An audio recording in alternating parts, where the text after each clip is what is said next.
Ulitin mo yung sinabi mo. Saan? Dun sa simula o dun sa mahal din kita? Mahal mo din ako? Ibig ba sabihin ito, tayo na?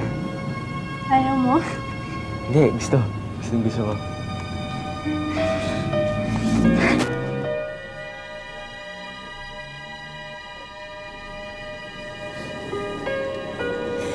Sa wakas, happy na ang mga fans!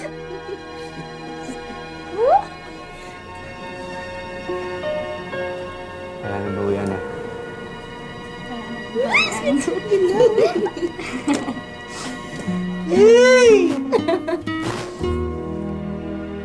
Alam niyo na, talagang nakakakilig silang panoorin. Alam niyo, halatang-halata mo sa kanila na mahal nila isa't isa.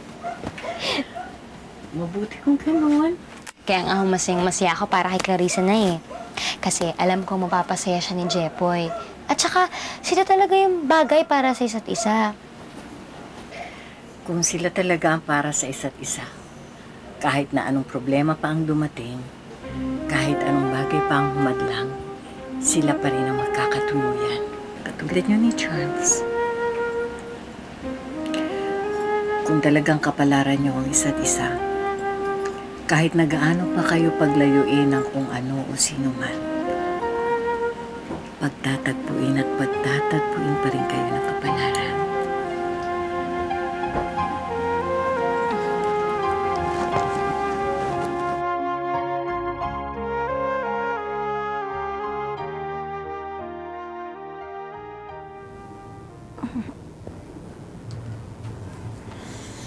Anak, hindi ba memoryado pa yung mga salita dyan? Ko ilang beses na binasa yan. Nay naman, natutuwa lang naman ako sa sulat ni Jepoy eh. Masaya ka na? Masayang-masaya ako ngayong gabing to, Nay. Ako na siguro yung pinakamasayang lalaki ngayong gabi. Natutuwa nga ako, anak. Alam ko namang patagal mo nang minamahal yung Clarissa niya. Alam mo, Nay, natatandaan ko pa yung una kaming nagkakilala ni Jepoy. Ganitong yun eh. Una, binabastos ako ng mga isang grupo ng customer. Tapos, tumarating si Jepoy. Pagtatanggol niya ako. Ang kaso, lalong napalpak. Paano ang tapang-tapang? Tantaray-taray. Biro mo, tinanong ko lang kung ano yung pangalan eh. Saksakan pa na suplada. Pero yun lang ang pinapakita niya sa ibang tao. Yung totoong Clarissa yung mabait. Responsableng anak.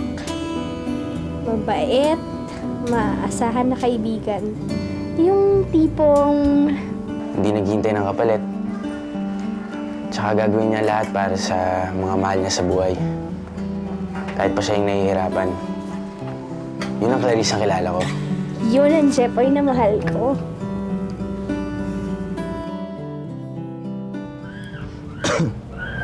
Hulaan mo kung sino to. Mahirap to ah. Baka naman pwedeng bigyan mo ng isang clue lang para mas madali akong makahula. Ito ang pinakamagandang hayop sa balat ng lupa. Si Gloria Diaz. Ito pa. Ah. Ako ang pinakamabait na babae na nakilala mo. Si Mother Teresa. Oo, tama. Ha? Ano ko, Mumu? Sige. Isa na talaga.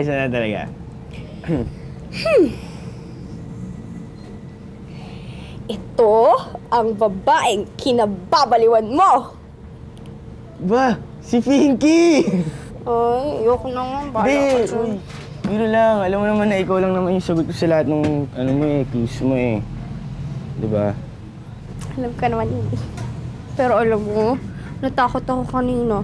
Kasi baka sabihin mo si Jessica eh. Teresa, alam mo naman na kaibigan ko lang yun eh.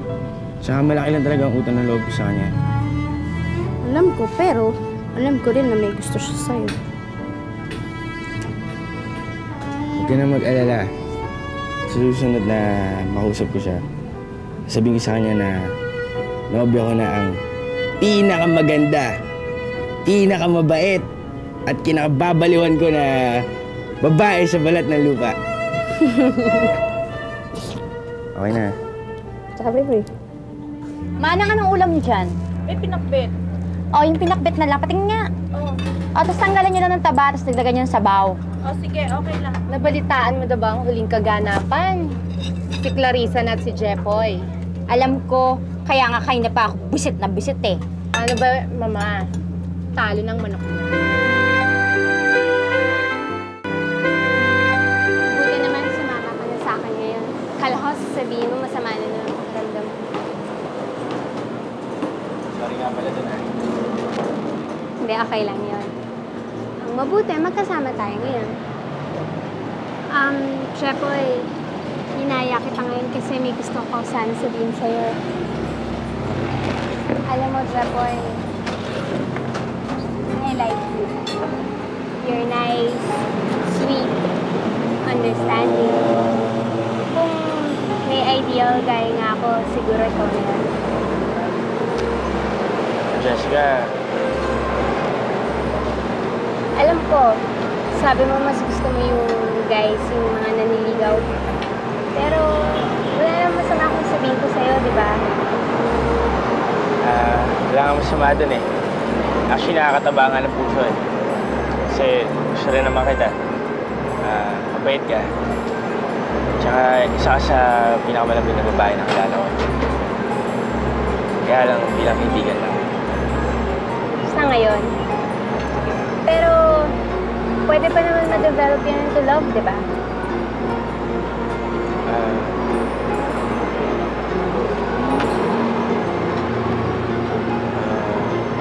Imposible siguro mangyari yun dahil meron na ako mahal na iba eh. Tsaka mahal na rin niya ako. Si Clarissa. Uy, talaga? Pangalan kong kinababaliwan niya? Ay, Touch nako. naman ako. Alam mo, feeling ko, nagkamali ng dinig si Jepoy. Kasi ang tanong ko nun, sino ba yung tingin niyang pinakabaliw? Hindi bago yata ako sa'yo, bakla, ah. Bakit? Parang masaya ka ngayon. Wrong ka dyan. Hindi parang masayang-masaya talaga ako. At wala nang makakasira pa ng mood ko. Wow. Laban ka doon. Ay, nako. Hindi ako apektado. Huwag kang makakasiguran dyan ng mga sugo ni Satanas. Congratulations, Clarissa. Balita ko nabingwit mo na raw sa Jepoy. Ano bang gayo, Mama? Ha? Sadya lang sigurong maganda ako. Oo naman. Hindi ka tulad ng iba kong kakilala. Ni isang kising alang ganda. Ay my gosh. Kami ba pinariringgan mo, Ay, ha? bakit? Tinatamaan ka? Akala mo kung sino kang maganda. Isa ka naman lalaking nag-iilusyong maging babae. Talaga, ikaw nga, naturingan kang babae. Pero mukha kang lalaki.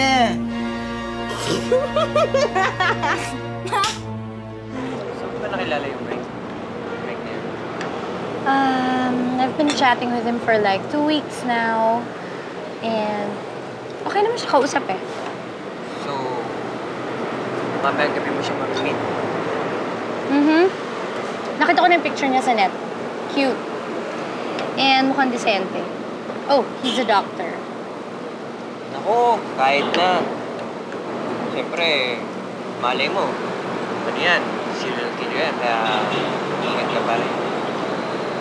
Wow. Thanks sa concern na. Sweet mo talaga. Sayang nga lang yung love ko sa iba.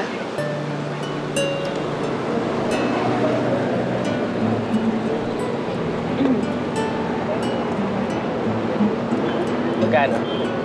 Hindi ako na. Hindi, nakakaya naman siya. May pera naman ako eh. Jepoy, kung manligaw nga, hindi ako nahihiya. Ito pa magbayad ng bill.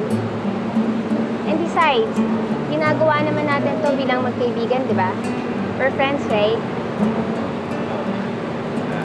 Salamat, Jessica.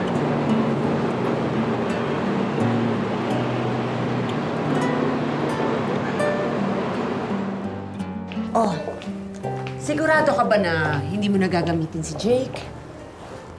Oo, ako na lang magmamaneho ng kotse ko. At ikaw na lang gumamit kay Jake. Anyway, the whole day naman ako sa opisina. You take care, okay? I love you. I love you too.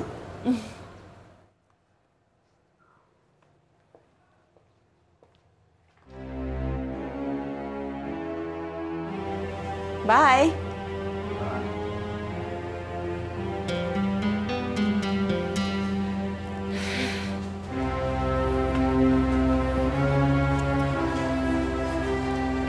Huwag ka masyadong malapit. Halos nandiyan pa ang asawa ko. Miss na kita eh. Baka pa naman. Kagabi lang tayo magkasama eh. Kagabi yun. Ibang araw na ngayon.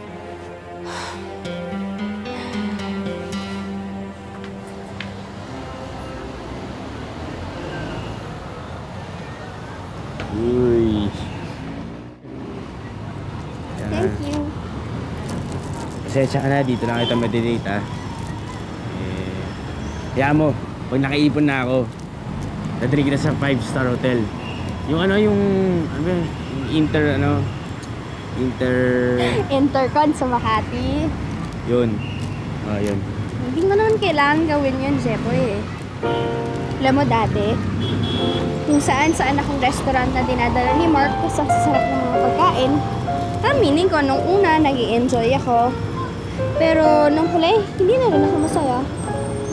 Hindi ko nga alam kung bakit eh. Pero ngayon, alam ko na kung bakit. Bakit? Kasi hindi naman pala importante kung saang restaurant ka kakain o kaya kung ano yung pagkain. Ang importante kung sino yung kasama mo. Kaya kahit sa turo-turo lang o kaya sa kalendarya, basta ikaw ang kasama ko, masaya na ako. O sige na. Baka dumating pa si Charles.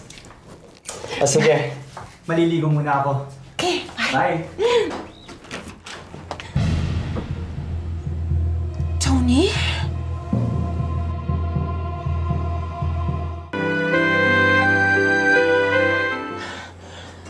Tony, bakit ka nandito?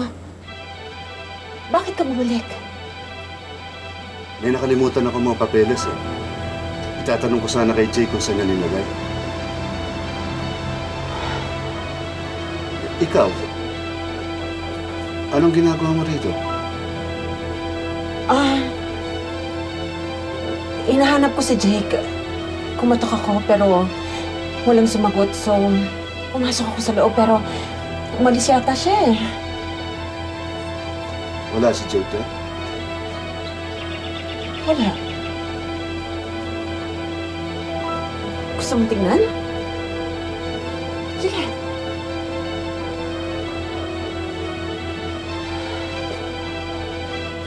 Never mind. Tara na sa loob. Let's go.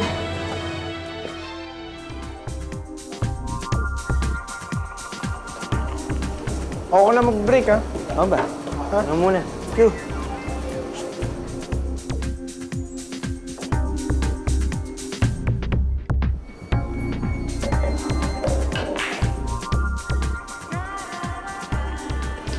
Mukhang napapadala sa pagsasama niyo ni Marga, pare, ah. Pare, mabait naman si Marga, eh. Saka, mabait kausap. At saka makinig sa mga kwento ko. Hindi tulad mo. Lagi walang oras. Uy! Masaya ka na hindi mo ko kasama eh. Alam mo, Charles, diyan nagsisimula ang lahat eh. Friendship muna, tapos... Tapos na. Pare, alam mo, mahal ko pa rin si Cathy. Tsaka magkaibigan lang kami ni Marga. Charles, ang sinasabi ko lang, kapag lonely ang isang tao, madaling mahulog ang loob niya. Isang taong lagi niya nakakasama. Lalo na, sinasabi mo na mabait siya, masarap kausap. Eh, mo, may gusto nga sa'yo yun. Mission in Love's Company, pare. Pare, alam mo, hindi sa amin mangyayari ni Marga yun. Okay? Ha? Uy. Pare, si Marga. Hello? Hello, Marga? Ha? Bakit? Ano nangyari? Teka, nasa ka ngayon? Sige, sige, pupuntahan kita dyan. Diyan ka lang, ha? Ha? Hintayin mo ako. Okay. Pare, sandali lang, ha? Muna ako. Pupuntahan ko lang si Marga. Ano? Pare, may problema eh. Ha? Pare, sige. Tawagan lang kita, pare.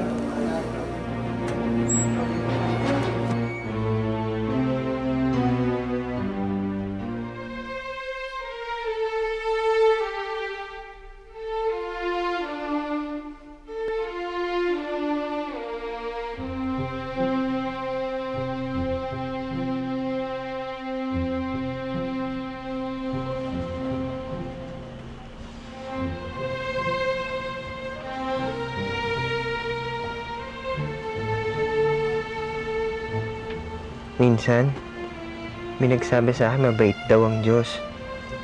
Bibigyan ka niya ng isang tunay na pag-ibig sa buong buhay mo. Pag nakita mo na yun, dapat hawakan mo ng dalawa mong kamay. Huwag mo nga hayaang pakawalan. Dahil pag nawala ito, hindi mo na ulit makikita kahit na kailan. Araw-araw, nagpapasalamat ako sa Diyos. Nakilala kita. I love you.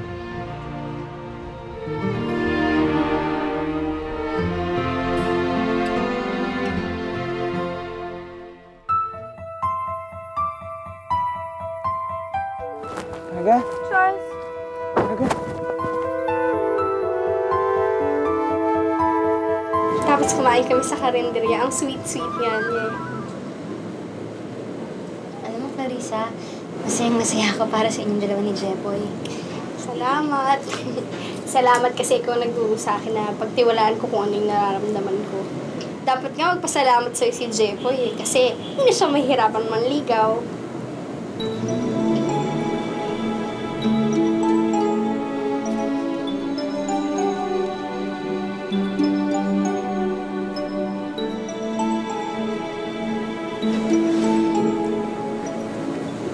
Ano? Isip mo naman yung nakita mo, no? Si Charles, siya yung babae. Sino ba talaga yun? Baka naman kaibigan na yun. Sana. Alam mo, Clarissa, lagi ko pinagdarasal sa Diyos na sana makahanap ko si Charles ng iba para hindi siya mahirapan. Para hindi na siya nasasaktan. Pinunod ko lang sa sarili ko eh.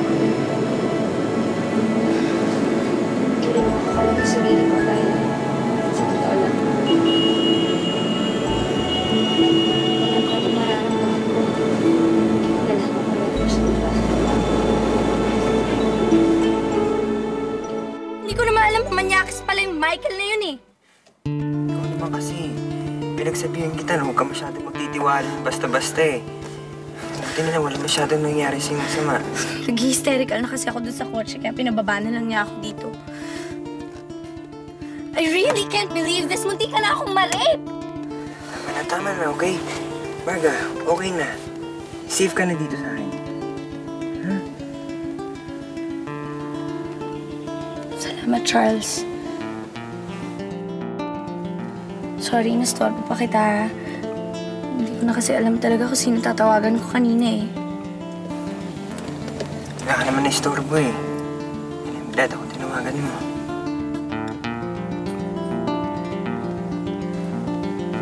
I'm glad to na ikaw ang tinawagan ko.